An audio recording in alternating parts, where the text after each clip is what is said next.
မြူကိုရီဝေဆိုင်နေတဲ့တောင်တန်းကြီးလီရဲ့အနောက်ကနေဝေလီဝေလင်းမနက်ခင်းလေးဟာစတင်လို့လာခဲ့ပါပြီ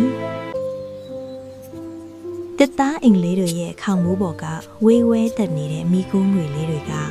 ကျေးလက်ရဲ့သက်ဝင်လှူရှားမှုကိုဖော်ပြနေသလိုတပိတ်ကိုစီညံကြွမြန်းလာတဲ့တန်ကားတော်တွေရဲ့စူးငံကြွလန်းဟာတရွာလုံးကိုအေးချမ်းခြင်းတွေပြေဆောင်နေပါတယ်မီးရိုကြောင့်ထဲမှာတော့အမေချက်တဲ့မူဟင်းခါနန်လေးကတရွာလုံးကိုငွေးပြန်စီတာပေါ့ခြံစည်းရိုးပေါ်ကဖေးဖေးကျဲရဲ့တွင်တန်နဲ့အကျူ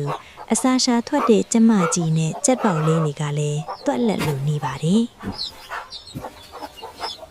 နင်းတွေဝေနေတဲ့လေကွင်းပြင်စီကိုကျွဲနှကောင်နဲ့အတူအဖိုးကလည်းမနှက်စောစောဥတီလို့နေပါတယ်တိတ်ရွက်စင်းစင်းလေးတွေပေါ်ကနင်းပေါက်လေးတွေဟာနေရောင်အောက်မှာပူလေးလုံးလေးတွေလိုတောက်ပနေပြန်တယ်ပါးပြင်ပေါ်ကတနက်ခါကွက်လေးတွေနဲ့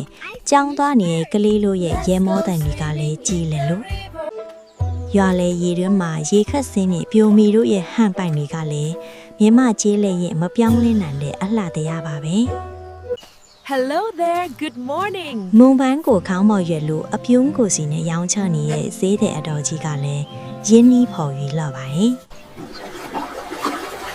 မိပြင်ပေါ်မှာတရွေ့ရွေ့သွားနေတဲ့လူငယ်လေးကယူရှင်အေးချမ်းတဲ့ဘဝနေထိုင်မှုကိုပုံဖော်နေတယ်လို့ပါပဲ။ ဒါဟာကျွန်တော်တို့ချစ်မြတ်နိုးရတဲ့အေးချင်းတရားလှတဲ့မြမကြီးရွာလေးရေမနက်ခင်းပါပဲ။